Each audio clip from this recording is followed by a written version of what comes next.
فرعون کے بارے میں کہا جاتا ہے کہ وہ بہت زیادہ طاقتور تھا۔ اس کا اصل نام رامسیس تھا۔ یہ وہ فرعون تھا جس کا حضرت موسیٰ علیہ السلام کے ساتھ مقابلہ ہوا۔ اس کے پاس چاندی اور سونے کے پہاڑ تھے۔ یہ شخص ہواؤں کا رخ تبدیل کر دیتا تھا۔ اس کے کھانے کے لیے چاندی اور سونے کے برتن تھے۔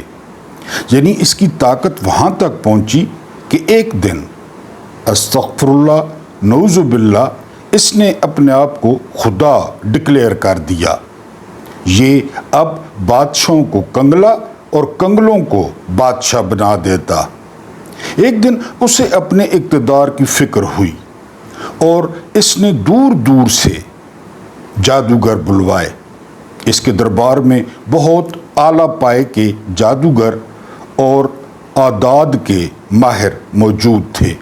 وہ سب مل کر بیٹھے اور انہوں نے حساب لگایا کہ بنی اسرائیل میں ایک بچہ پیدا ہوگا جو آپ کی سلطنت کو غارت کر دے گا۔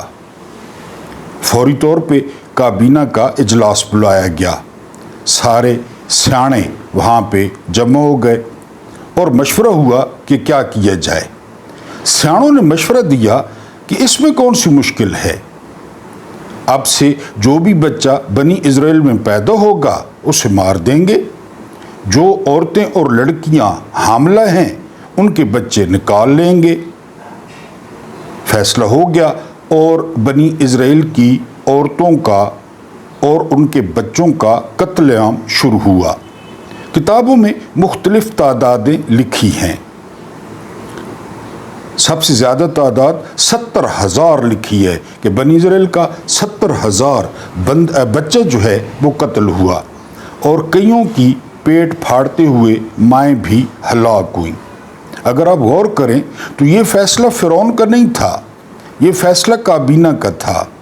یہ ان لوگوں کا فیصلہ تھا جو فرعون کی وجہ سے مزے لوٹ رہے تھے، جو فرعون کی وجہ سے وزارتیں انجوائے کر رہے تھے، جو اپنے اپنے حلقوں سے الیکشن ہارے تھے لیکن وزیر اور MNA بنے بیٹھے تھے۔ مثلا کہا جاتا ہے جنگل میں جب کوئی شیر پہلی بار شکار کے لیے نکلتا ہے تو اس کے حواریوں کا ایک گروہ بن جاتا ہے۔ یہ حواری ایسے چھوٹے اور مسکین جانور ہوتے ہیں جو شیر کے شکار پر زندہ رہتے ہیں۔ ان میں سے کوئی شکار کا سر کھاتا ہے، کوئی شکار کی کھال ادھیڑتا ہے، کوئی اس کی آنتیں چباتا ہے، کوئی اس کی دم چوستا ہے، کوئی اس کی آنکھیں نوچتا ہے اور کوئی اس کے پائے پکا کر کھا جاتا ہے۔ حواریوں کا یہ گروہ نکمے جانوروں کا دستہ ہوتا ہے اور ان کی بقا شیر اور شیر کے شکار سے وابستہ ہوتی ہے۔ ان کی بقا جنرل عاصم منیر اور جنرل عاصم منیر کے شکار سے وابستہ ہوتی ہے۔ یہ جانور روز شیر کی کچھار کے سامنے، GHQ کے سامنے، گیٹ نمبر 4 کے سامنے قطار باندھ کر بیٹھ جاتے ہیں۔ جو ہی شیر اپنے پروٹوکول میں نکلتا ہے یہ چپ چاپ اس کے پیچھے پیچھے چل پڑتے ہیں۔ شیر شکار کے بعد ایک آدھ ران لیتا ہے اور دھوپ میں بیٹھ کر کھانے لگتا ہے، جس کے بعد ان حواریوں کی باری آتی ہے۔ یہ حواری جانور اس شکار سے بڑے آرام سے ایک آدھ ہفتہ نکال لیتے ہیں، سال بھی نکال لیتے ہیں، 1.5 سال بھی نکال لیتے ہیں، کیونکہ ان جانوروں کو رات کو سوتے ہوئے جگایا جاتا ہے اور ان کو کہا جاتا ہے کہ آپ لوگوں کے ڈیرے ویران کیوں ہو گئے ہیں، ڈھولوں والوں کو بلائیں، آپ جیت گئے ہیں۔ ان کو فارم 47 دے دیا جاتا ہے۔ جب یہ شیر بوڑھا ہو جاتا ہے، یہ درویشی اختیار کرنے لگتا ہے یا یہ اس جنگل سے اکتا جاتا ہے تو یہ حواری اس کے سامنے ہاتھ باندھ کر کھڑے ہو جاتے ہیں اور اسے یہ بتانا شروع کر دیتے ہیں، حضور آپ کا وجود اس جنگل کی خوشحالی اور استحکام کے لیے انتہائی ضروری ہے۔ اگر آپ نے وردی اتار دی تو سارا جنگل برباد ہو جائے گا، لہٰذا خدا کے واسطے اس جنگل کی بقا کے لیے اپنے فیصلے پر نظر ثانی فرمائیں۔ اکثر شیر ان حواریوں کی باتوں میں آ جاتے ہیں اور وہ مزید 10-20 برس تک ایکسٹینشن لے لیتے ہیں، شکار کھیلنے کا اعلان کر دیتے ہیں۔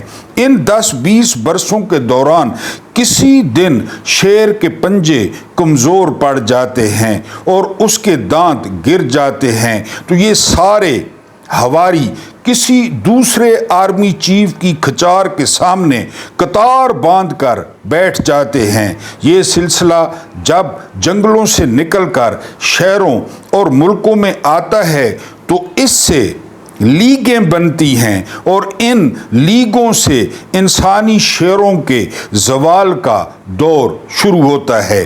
یہ بنیادی طور پر اقتدار کا فلسفہ ہے۔ فرعون سے لے کر آج تک ہر صاحب اقتدار کی ایک لیگ ہوتی ہے اور یہ لیگ اسے ہر وقت باور کراتی رہتی ہے کہ عمران خان سے صلح نہیں کرنی، عمران خان آپ کا دشمن ہے، آپ کا وجود اس ملک کے لیے انتہائی ناگزیر ہے اور اگر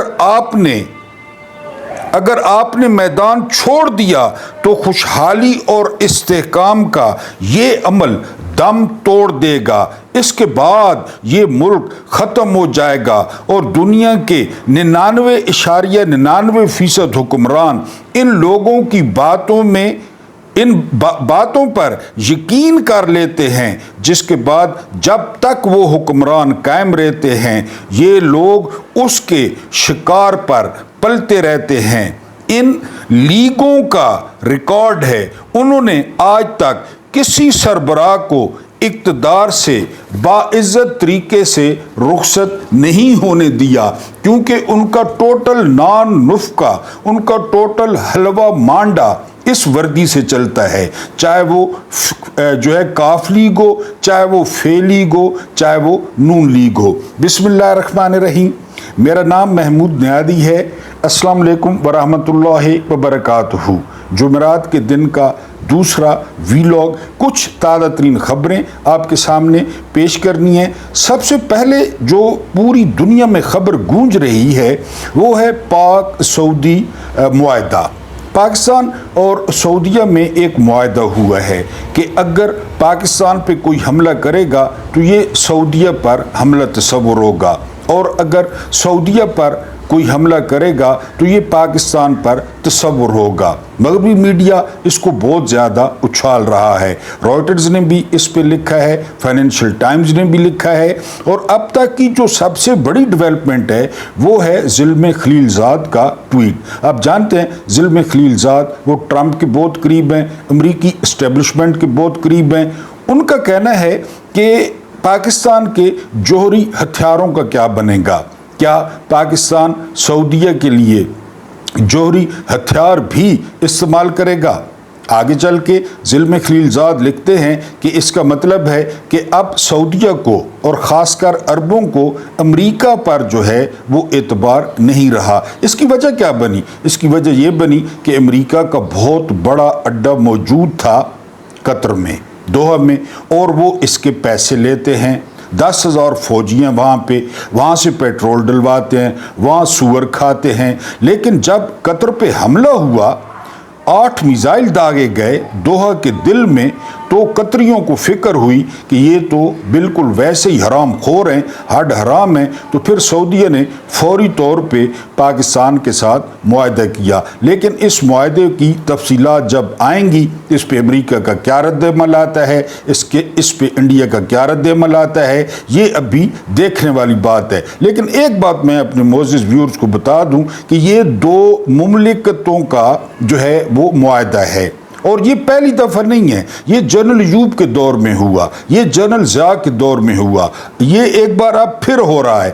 یہ لوگوں کے درمیان ہوتا ہے، یہ کسی خاندان، ورنہ یہ تو نقلی خاندان ہے، یعنی یہ تو نقلی ہیں، وزیر اعظم بھی نقلی ہے، پارلیمنٹ بھی نقلی ہے، جعلی ہے، ان کے معاہدے کی کیا اہمیت ہے؟ بہرحال آپ جانتے ہیں وہاں پہ مکہ موجود ہے، وہاں پہ مدینہ منورہ موجود ہے، جن کے لیے زندگی دینا یا جن کا دفاع کرنا وہ ہمارے لیے شرف کا باعث ہے۔ اس کے بعد جو اگلی خبر ہے وہ خبر یہ ہے کہ آپ جانتے ہیں کہ امریکہ میں جو پاکستانی ڈاکٹرز ہیں وہ بڑے تگڑے ہیں اور وہ بہت بڑے بڑے جو ہے نا اپنے شعبوں میں ماہر ہیں۔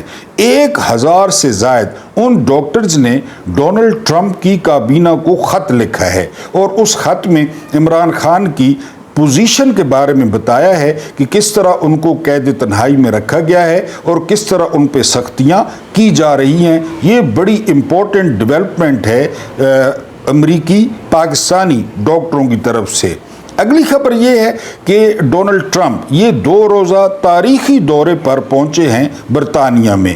کنگ چارلس نے ان کا استقبال کیا۔ آپ جانتے ہیں کہ امریکہ اور برطانیہ یہ ایک دوسرے کے لیے لازم و ملزوم ہے اور برطانیہ جو ہے وہ ایک قسم کی پروکسی ہے امریکہ کی۔ پاکستان میں جو بھی حالات ہوتے ہیں، جو بھی سازشیں ہوتی ہیں، اس میں امریکہ کے بعد برطانیہ کا، یعنی امریکہ جو ہے وہ زیادہ تر اپنے جو ارادے ہیں وہ برطانیہ کے ذریعے جو ہے وہ انجام دیتا ہے۔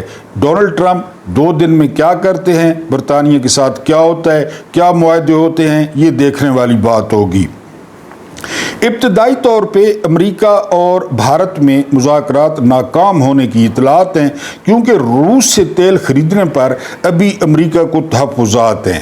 بھارت کلی طور پہ نہیں مان رہا کہ بالکل آپ زیرو کر دیں خریداری رشیا سے تیل کی، تو ابھی یہ مذاکرات تعطل کا شکار ہو گئے ہیں، ورنہ مودی اور جو ہے نا ٹرمپ کی فون پہ بات بھی ہو چکی ہے۔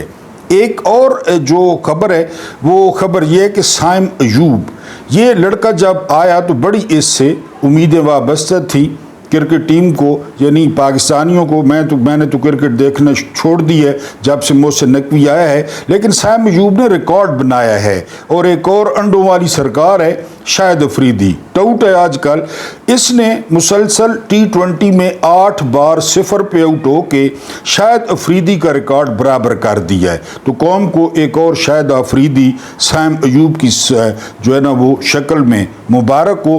اس کے بعد اسلام آباد ہائی کورٹ میں تماشا لگا ہوا ہے۔ آپ جانتے ہیں ڈوگرا راج اور ایمان مزاری، آج تقریباً 6 عدالتیں خالی تھیں، ججز نہیں آئے، سائل رل گئے اور کیسوں کی سماعت نہیں ہوئی۔ یہ معاملہ جو ہے میں نے اس سے پہلے والے ویلاگ میں بتایا تھا کہ جنرل کیانی نے وکلا کی جو ہے وہ تحریک شروع کرائی تھی تاکہ مشرف سے جان چھوٹے۔ اب بھی کوئی تحریک کے آثار نظر آ رہے ہیں اور لگتا یہ ہے کہ یہ جو ڈوگرا راج ہے، یہ جو سرفراز ڈوگر ہے، یہ اس نظام کے خاتمے کا باعث بھی بن سکتا ہے۔